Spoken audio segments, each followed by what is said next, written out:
Good morning, guys.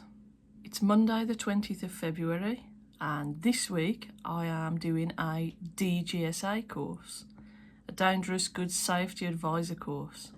So I'm doing it online with Enterprise Transport Training. It's all based online on Zoom. And from what I can gather, there's 4 days training online on Zoom. The sessions are running 8 o'clock until 3, I believe. And then there's that's for 4 days. Then there's an additional day which is a mock exam day, and then it's the actual exams. And from what I can gather so far, I think there are 3 exams. But I'm on the back foot already, and I've just realised this in the night. So I woke up early hours of the morning and I realised I'm on the back foot because I was supposed to label these orange books with these labels here. And I forgot. So the past 4 weeks I've been teaching IDR from home. Yeah, it's been great, but I can't wait to go back outside again. So I'm doing the Dangerous Goods Safety Advisor course this week, and I thought I would take you guys through it and see what we think. See if it's difficult, and let you guys know what the experience is like. So the DGSA course is all about understanding these big orange books about IDR. And I've got all these labels I was supposed to put in, but I haven't. And, you know, my horseradish jar for my pens. So that's the first thing. The time now is 7:21. So I think I'm going to use 20 minutes or so to label up these books as much as I can. There's a video online where the instructor, Adam, goes through how to label up these books correctly. And you're limited time in your exams, so if you put these labels on, it makes it quicker for you. So let's get it done quick. Oh, it's not a good start to the morning. Seems my internet is not working.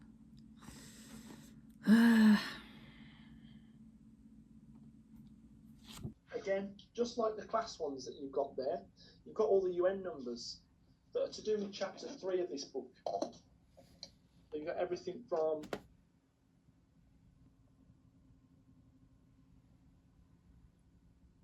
Still got a fair bit to go.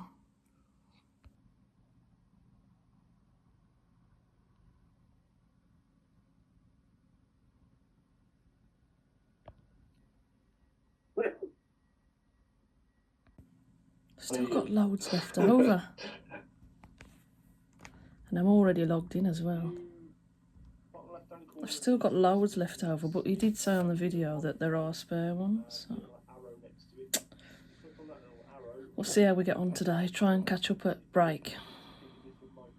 First break then today. We've gone through those orange books, and the first part of the session was all about the classes of IDR, really. It was a little introduction to the books and then about the classes of IDR. Well, I already know the classes, so I used my time there to quickly finish labelling my books. So as we can see here,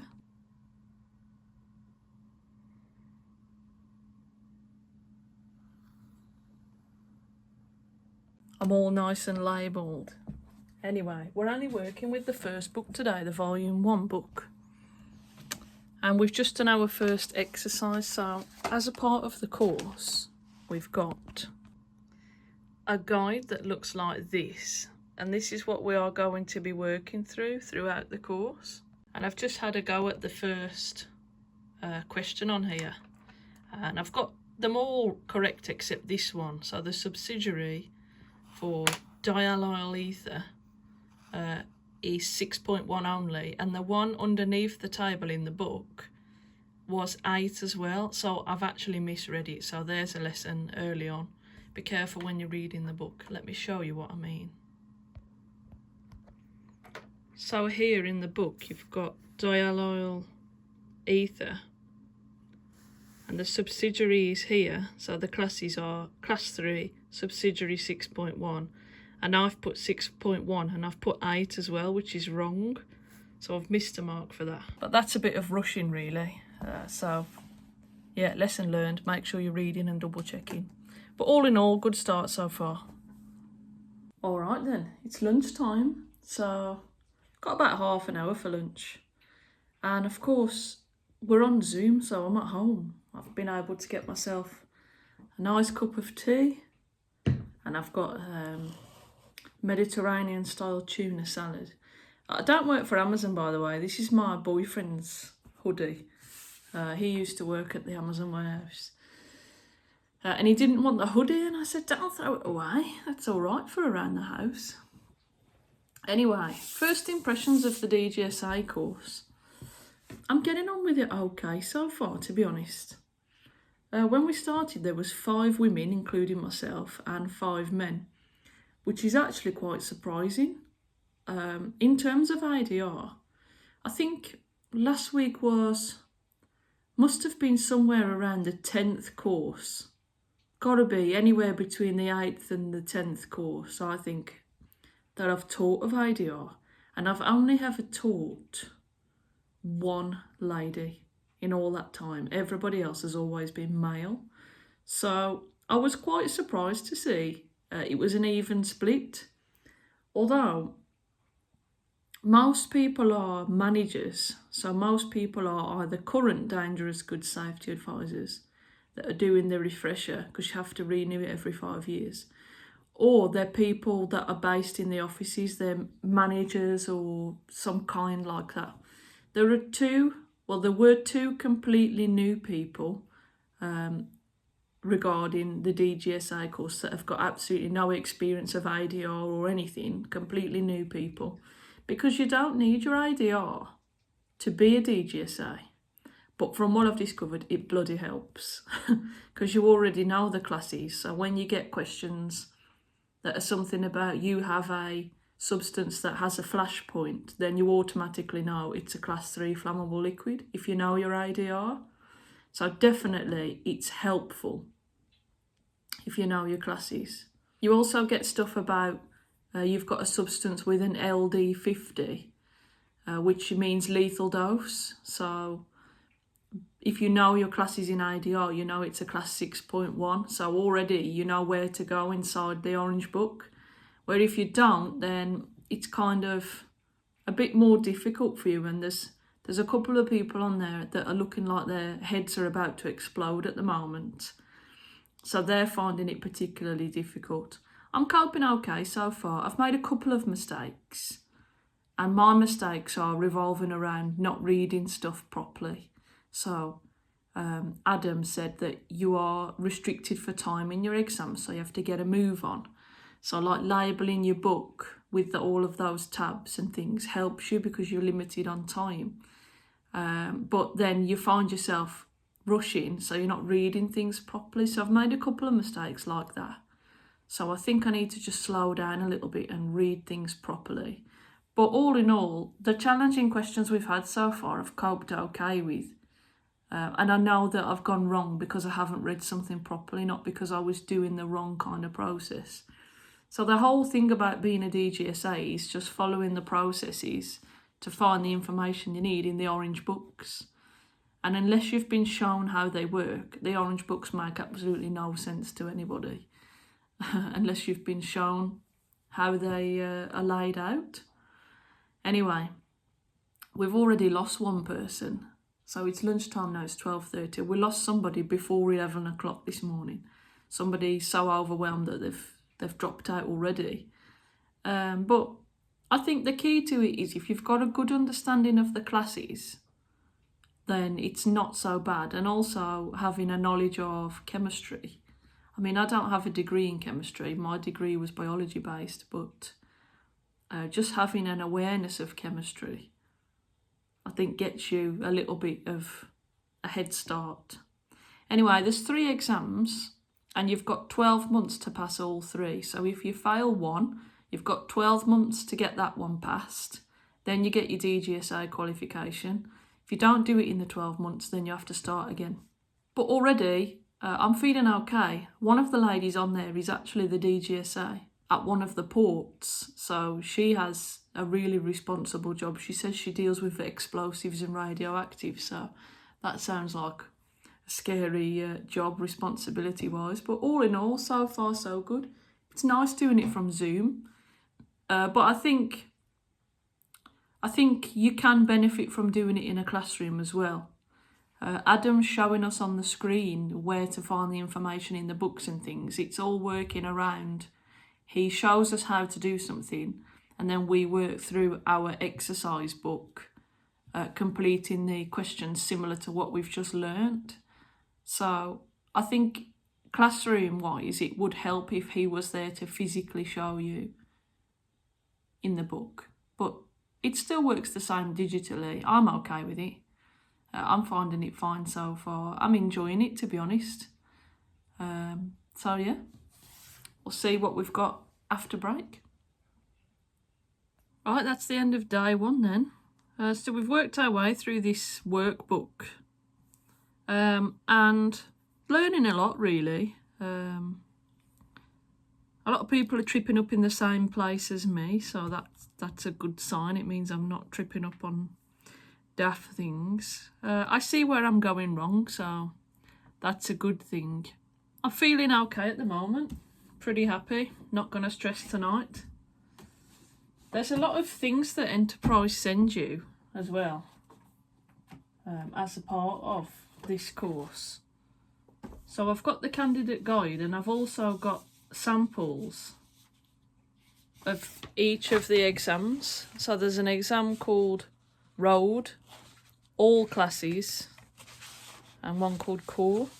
So there's 3, and I've got samples for each one. So I've got the 3 there. I guess this is what we're going to be doing on the mock paper day, which will be next week. I've also got lots of statutory information as well. Health and safety. So that's the carriage of dangerous goods and use of transportable pressure equipment regulations. I've also got the approved derogations, what have been sent. I've also got the carriage of dangerous goods EU amendment, a list of permitted exam material, and for some reason there's 2 copies of the DGSA exercise workbook. Not sure why. I guess if you make a mistake or something, but Adam hasn't gone through that yet. And he hasn't gone through any of these other documents that we've got just yet, so they'll all come into play eventually. Something to point out though, when you sign up you get access to an online portal, the DGSA portal. Well, Resource Centre, that's how they call it, the Enterprise DGSA Resource Centre. Let me just show you quickly. So you've got this portal, you've got an introduction to the course, you've also got the schedule where you click and it joins the Zoom session. There's also these pre-course videos, so you've got an overview of IDR classes. So if you're completely new to it, I'll just skip it on a little bit. Have the right mixture, and that's called the flammability rate. Yeah, that's Adam working his way through each of the classes. And some background information really, which I said earlier, if you've got a background in IDR, then it definitely helps. And this is what you can get your head around before the course begins. So there's also the video I was watching earlier about how to label up that those orange books. So Adam once again showing us how to label them up. And then we've got here all about the role of the DGSA. So we've got a video explaining to us what the DGSA does. And then you've got tutorial videos. Today we've looked at table A and B, and we've looked at classification. We've also looked at solutions and mixtures. So if there's anything that anyone is unsure of for any reason, they can come back here, and it's basically the presentation that we've just seen. So we can recap it again in our own time if there's something that we missed. Also, we haven't done approved packaging or IBCs or anything else yet. But the key parts of the course are all here, what you can watch at your own leisure, again, prior to the course starting if you want. Then we've got an e-player, which our sessions will be uploaded here. So this is from November, the last run of the course, but our courses will be put on here so we can watch our own sessions back if we want. And then we've got just some help sheets and things what Enterprise have provided for you. You can't take these into the exam, but apparently you can take your own written notes in there, so there's nothing stopping you writing these out, from what I can gather. Tells you what exam material you're allowed. And also there's some frequently asked questions.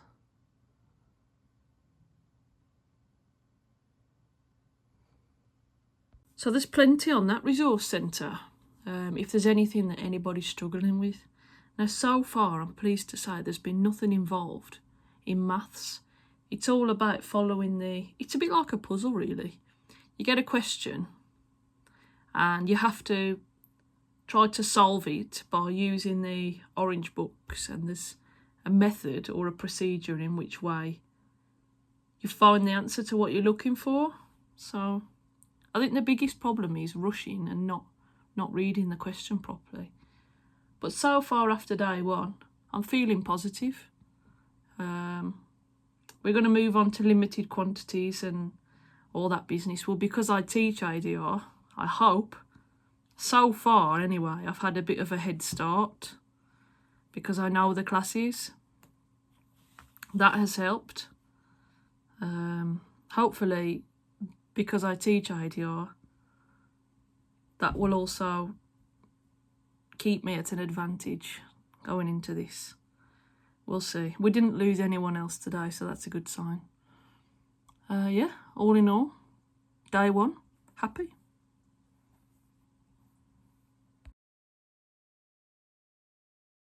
Morning, guys. It's day 2 of DGSA training. Just going to log in now onto Zoom. I forgot how I did it. I'm so used to logging on and me starting the meeting and then other people join me. Now I need to join Adam. I didn't do any studying or anything last night. Maybe I'll regret that, who knows. But we weren't given any homework to do or anything. I looked through the DGSA exercises. I was actually showing my partner how you find the information. That was kind of reinforcing what we'd been taught. And there we go. I forgot about that earlier. IBCs as well. And later today is a really good one. It's threshold limits, small load thresholds. We'll be talking limited quantities and accepted quantities. Packaging in a different place from the remainder of the mark, and an appropriate method is the following symbol, that clock symbol that it's got on there showing the month. But on most packagings, what you'll see is just a 2. So far, so good. First break time. It's now 10 o'clock. And we've done about packaging today in the UN approval packaging mark. Again, a lot of this is familiar from ADR. For example, each type of packaging has a code. So in the book you can see something that is a drum made of steel with a non-removable head gets the code 1A1. We've got to be careful because I've noticed I am referencing this when actually I should be referencing the table itself, which is that number, because it says the following table. So we've done a little bit about the materials and selecting the type of packaging, and then we've done some work on the UN approval mark. So how the UN approval mark is made up.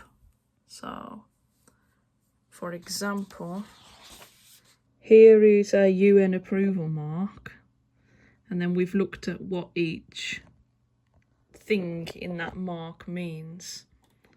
What each thing means can be found in the book here. So we've done some exercises around that really this morning, and then after break we'll be moving to IBC. So it's time to get a cup of tea and put my jumper back on. I think it's gone cold in here. But yeah, good start so far today. Mind is not blown yet, but I'm sure it will be at some point. So it's lunchtime, and we've been doing about limited quantities and accepted quantities and small loads exemptions, and people's minds are getting exploding right now. Yeah, it's one of those weird things with ADR. But coming in as an ADR instructor, it's so much easier to get my head around all of this, because we teach about small loads exemptions, limited quantities and accepted quantities on the ADR course. So already got my head around this anyway. So this is okay for me at the moment. Some of the guys that aren't familiar with it, their heads are exploding at the moment. And rightly so, because it's difficult. We can write in these books apparently, so I've been underlining some parts in here. I've had to unplug my keyboard and use my wireless one because I'm running out of space on my desk. Look at this.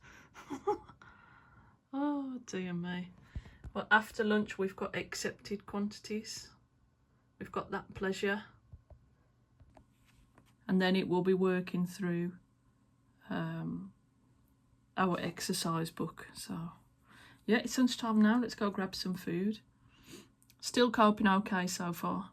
Although I've just been informed. I must have missed this morning. I don't know what I was doing, but I didn't catch this part. You're not allowed a calculator in the exam. What? How am I going to survive without a calculator?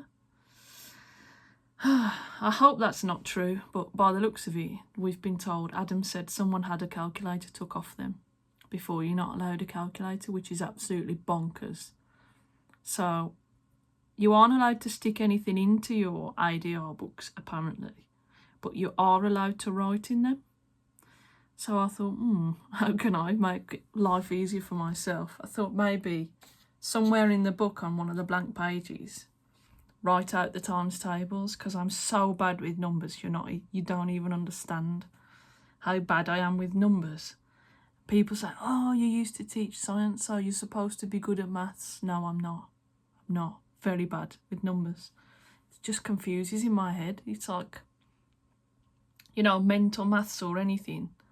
My head just goes, and it's just like inside my head when it comes with numbers. So yeah, that's something I'm not very happy with.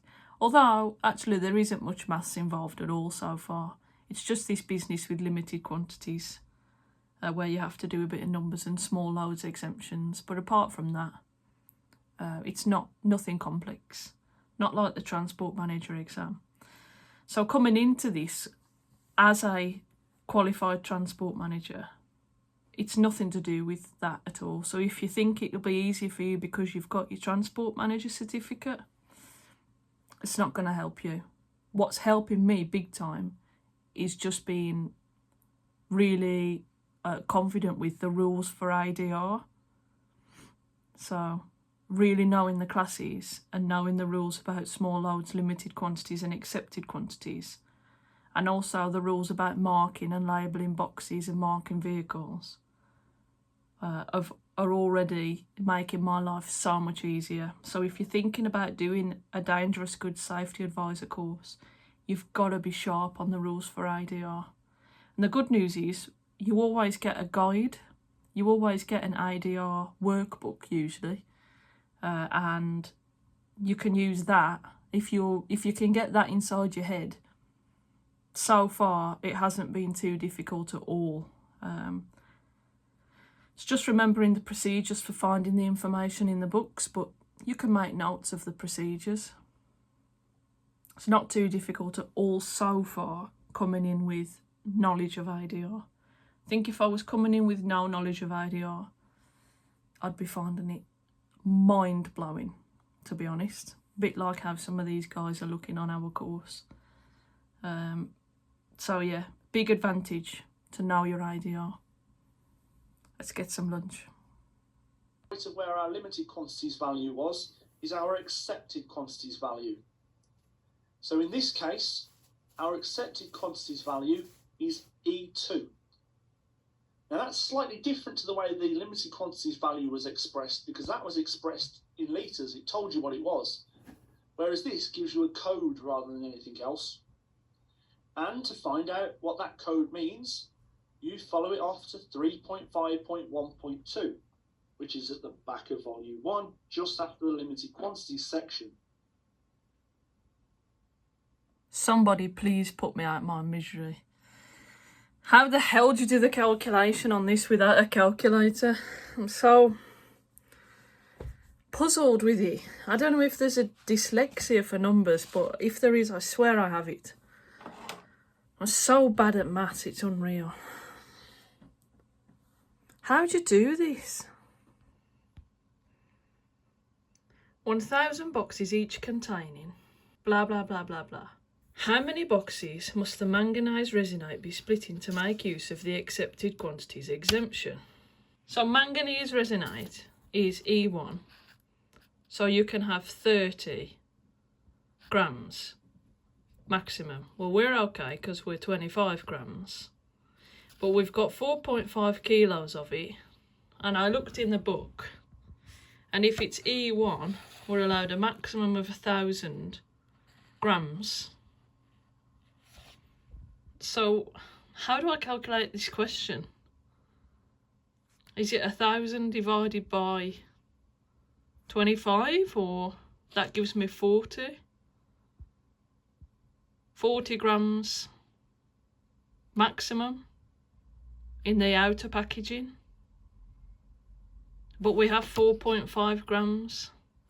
As you can see, I've gone from 5 boxes to 40 to 250 to 40 to 25 to 113 boxes.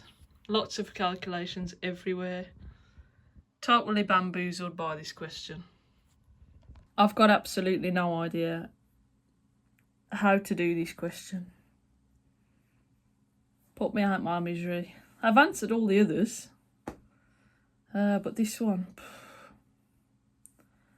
I can't seem to get my head around it. The more I look at it, the more worse it gets. But there's another guy on there as well who's struggling the same as me with this question. I've got no idea. 4.5 kilos, 25 gram bags, but you can have 1,000 per out of package. So what does that mean? I've got it to 40. What's that, 40 boxes? 25 goes in 1,000, makes 40. How many 40s go into 4.5 kilos? No, I don't know. I'm going to put 5 boxes. Maybe 4.5 kilos, 25. That would be 1 kilo. That's 1,000 grams, that's 1 kilo. And how many 1 kilos? Well, there's four boxes, 0.5, so that's 5 boxes. Is it? Or do I have to do something else? I don't know. I don't know. Put me through my misery, please, Adam. Tell me how you work it out. And we're not allowed a calculator. Why? Well, if the answer is 5 boxes, I see why. But there's no way I would have... Nor would I. The answer was 5. So it's now the end of the day. And it all worked out something about 1,000 per box. And you had 4,500, 4.5 kilos. So you can't have 4.5 boxes. So the answer was 5 boxes. So I had a bit of a meltdown, but we got there in the end. That's the end of the day today. Tomorrow we're going to be looking at marking and labelling of packages, vehicles and tanks, and we'll be looking at what paperwork we need. So yeah, another positive day. See what tomorrow brings.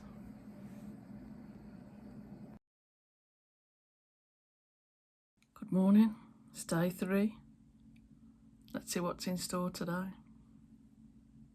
Well, it was inevitable. It's now 10:10 and my mind is blown, exploded. We've been doing about marking vehicles. Well, first of all, we did marking packages. Absolutely fine with that, it's pretty straightforward. Then we did marking vehicles, and you've got vehicles in the UK carrying packages, vehicles going across member states carrying packages. Fine with that. Then you've got bulk vehicles in the UK. I'm fine with that.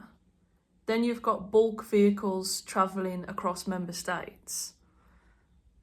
And we've got something where you have to put the orange coloured plate with the HIN number and the UN number on the sides of the vehicle. In one part of the book it says it goes on the sides of the vehicle. And then in the next part it says that you don't need it on the sides of the vehicle. So it's like kind of contradicting itself, and I can't seem to get my head around that at the moment, because in ADR we teach that you don't put it on the sides if it contains the same substance, only if it's multi-compartment. But now the ADR book is saying that it should go on both sides. So my mind is a bit exploding over that. I've read it over and over and over again. I've asked Adam about it, and he says as long as you reference where you've got your information from, you won't lose a mark, but I'm a bit puzzled about that. Do you put it on the sides or not? I might try and Google it in a minute when we go back upstairs, back onto the course. I might try and Google it. Yeah, it's one of those confusing things. Never mind. It's time to go make a quick cup of tea and then get back on the course. Goes on to say here, when there's a HIN number indicated in the table, yeah, I get that part. Tank vehicles, battery vehicles or transport units having one or more tanks carrying dangerous goods shall in addition display on the sides of each tank compartment or each element of battery vehicles clearly visible orange coloured plates identical with those prescribed in 53211.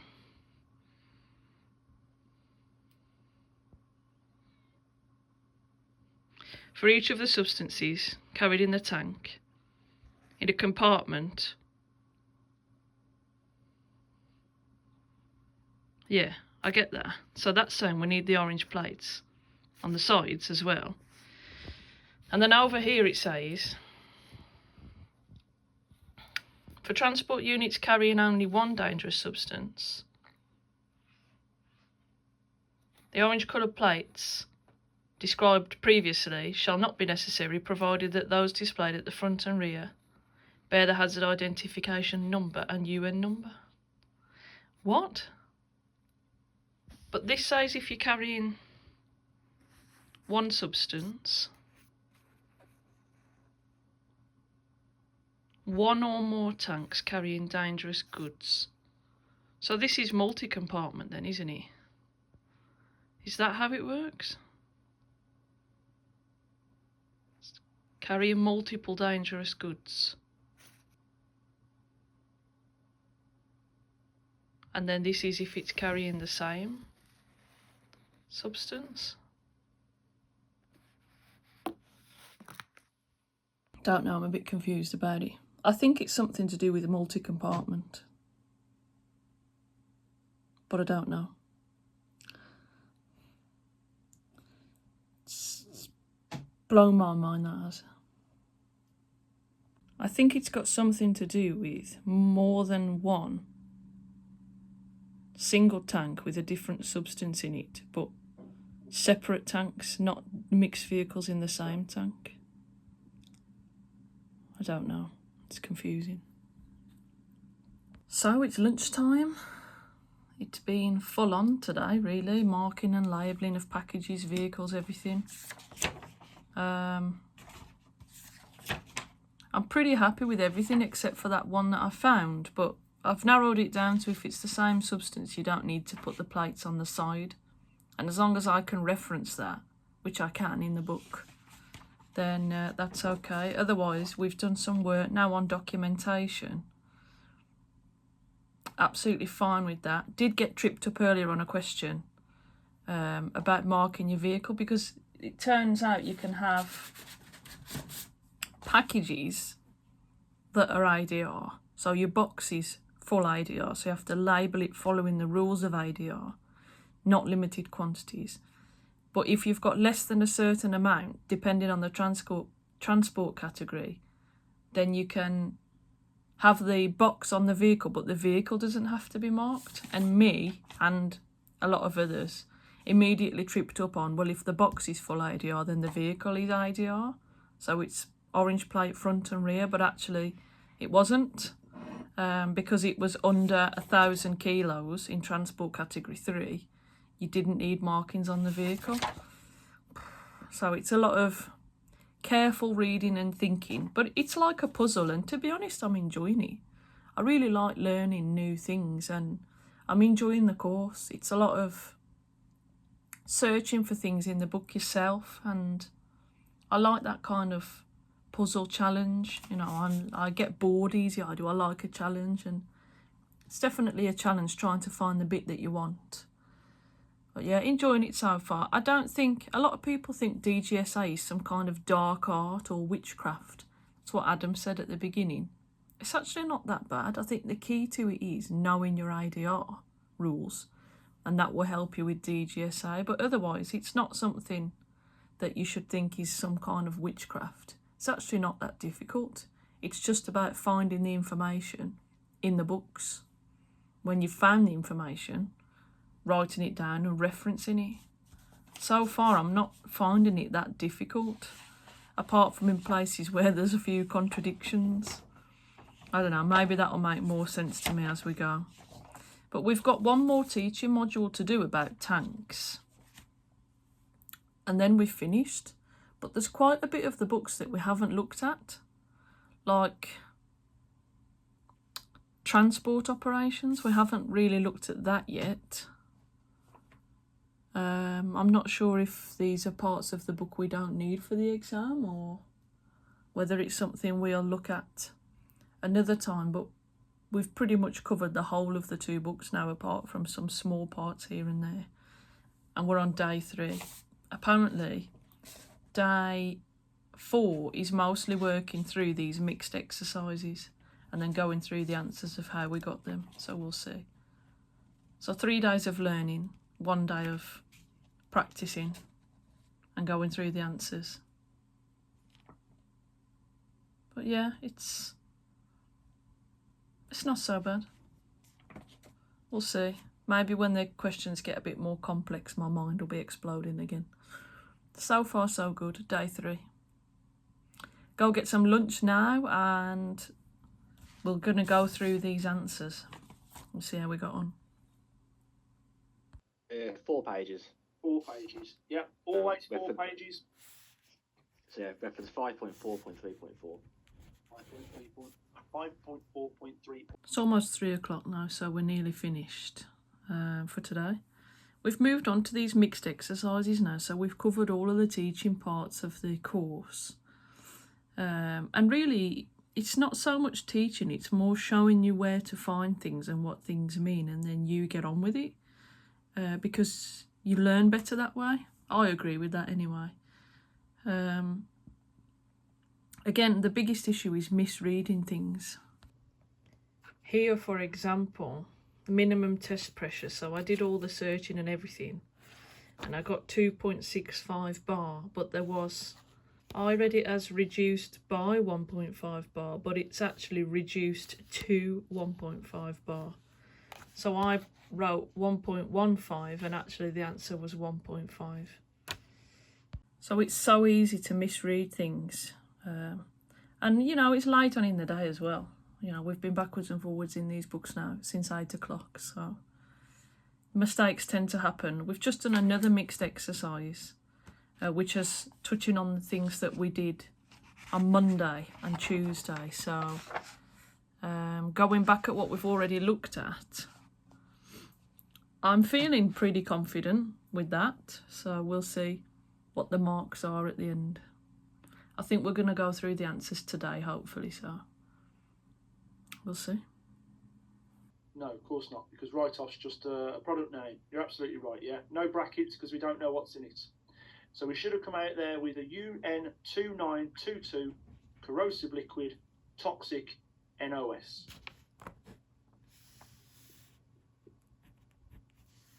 Are you happy? No. No, what happened? Well, that's it. Another day done. And tomorrow we're just working through those mixed exercises and then starting some of the case studies. So I was asking some questions about the exams today. There are three exams, sorry. Each have 50 marks and you need 32 marks to pass. So we'll see how we get on tomorrow. Still feeling positive. Morning guys, it's 7:50. It's day 4 of DGSA training. I think today we're working mostly through the exercise book. We'll see. I think today is mostly working through the rest of those exercises, just practice questions and stuff. And then I think we might be looking a little bit through some of the parts of the book that we haven't come across yet. Yeah, let's get logged in and see what today holds. Woo, it's been intense this morning. We've worked through this mixed exercise with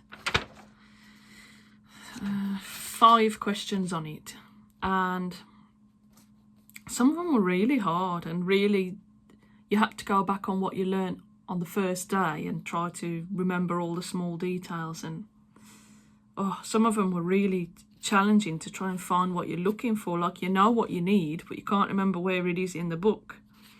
And then we got to the last couple of questions, and I've done my usual trick, not read it properly, rushing. I mean, he did say, come on guys, we need to go through the answers, so I did do it quickly. But once again, my downfall, look. What are the minimum dimensions for a class division label? I've put the dimensions for the placard, what you use on your vehicle. It was asking for the dimensions of the label, which you put on packages, which is 100 by 100. So plonker over here, even with these on, still can't read it properly.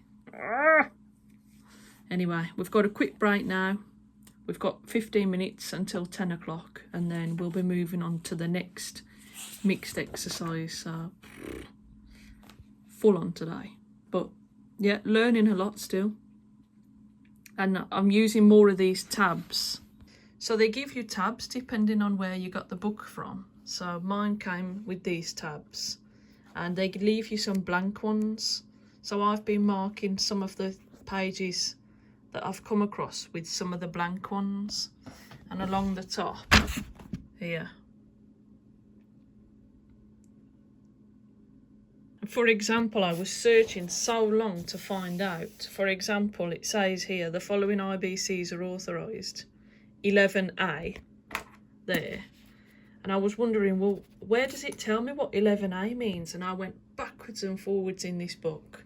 And in the end, I had to ask Adam, and he said, it's in the part about approval for IBC testing or something like that. So I've written a note here on the book, go to tab 6.5, and on the top of my book here I've made a tab 6.5.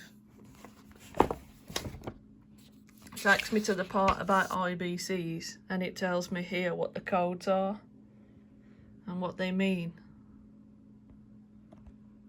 So adding my own tabs and things as we go, additional to the ones that were already given. So anyway, cup of tea time now, then we're on to the next mixed exercise. It's lunchtime. Again, we've just done more of these exercises. Some of them are really challenging questions. I think You know, the people who were struggling at the beginning of the week seem to pick up strength throughout the week, and now we've got some of these questions.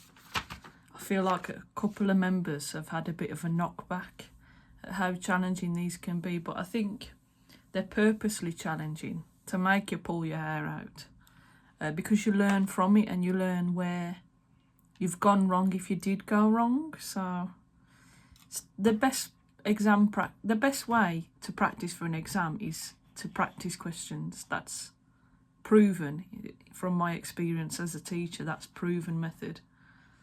So I think just by repeating these different questions and challenging questions, that's how you learn and you become good at answering exam questions. So I don't even think the questions in the real exam will be as hard as some of the ones we've been given here. So yeah, it's lunchtime now until 12:15, so we've got just over half an hour. I'm going to go grab some food and then we're going to look at our first case study, which apparently is quite a long story about something, and then you have to try and work out the answer. Well, the answers. Yeah, it is quite a long, chunky section. So you've got case study and then you've got questions from letters B to O. So I've got that pleasure to look forward to after lunch. See you in a bit. Well, that is it then.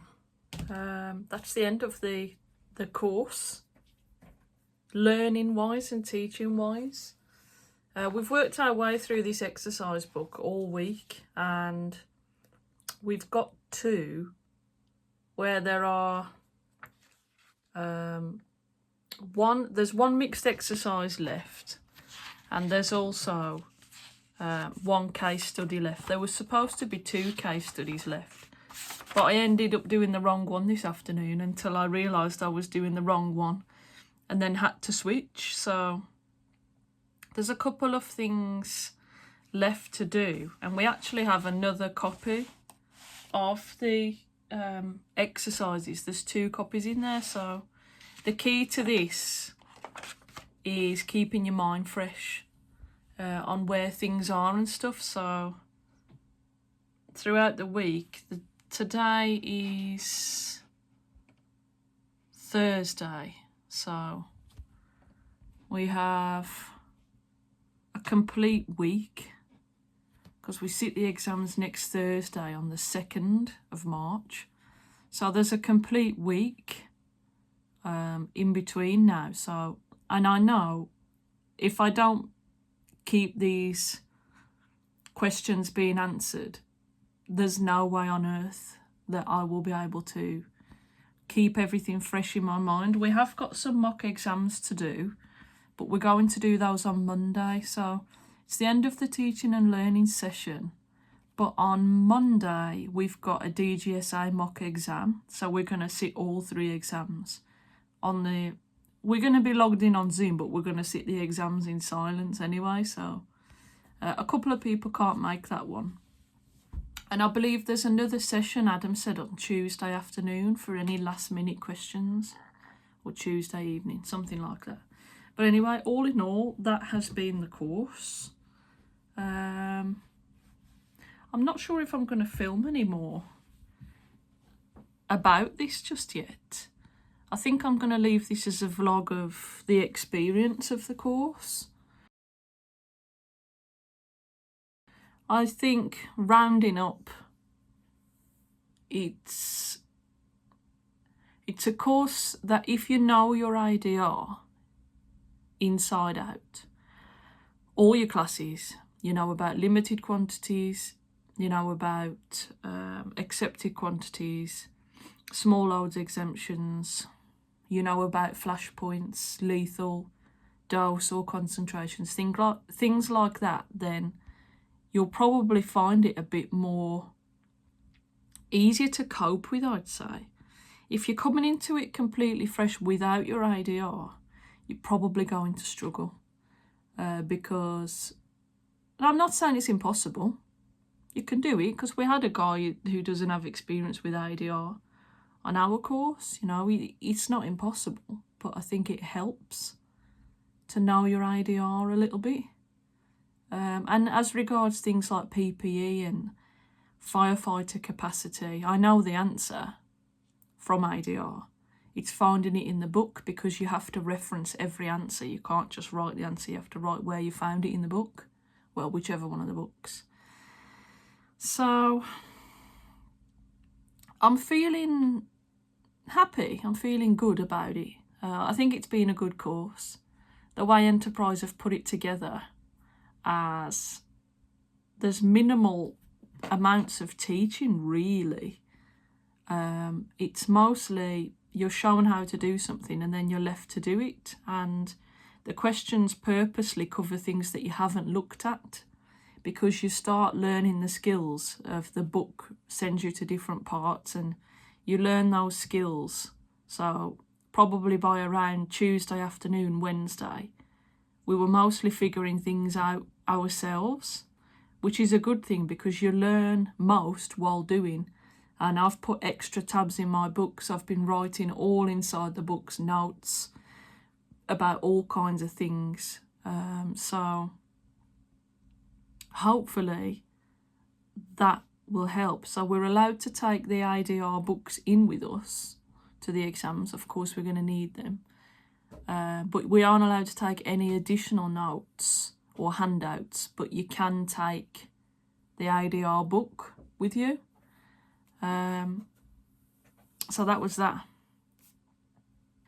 All in all, I've really enjoyed it this week. I like learning new things, and it's nice to see how the ADR course, where it gets the information from, to be honest, how the ADR course works and why, and it's been good to see the background of it. Yeah, so I'll probably post a picture or something about the mock exam. Not sure if I'll include it in this video. And then after the exams on Thursday, there will be there'll be an 8-week wait for the results, where we'll just be posted a letter. We'll be posted a letter, and yeah, that'll tell us our result and if we need to resit any. Like I say, I think the way the course has been put together is smart. The best way of learning is by doing, and the best way to learn to be good at exams and learning to answer questions effectively is to practice answering exam questions, and we've done a lot of that this week. Some of it you're pulling your hair out, other parts of it comes to you a bit more naturally. So I think Enterprise have done a really good job of putting this course together. I don't know how it works on other DGSA courses, of course. I'm sitting this one. But otherwise, yeah, we'll wait and see how we're going to get on with the mock exam, and how we get on with the real ones on Thursday. So if you like this video, you can give me a thumbs up. And if you want to stay tuned with me and my adventures, then you can subscribe. Otherwise, I'll see you in the next one.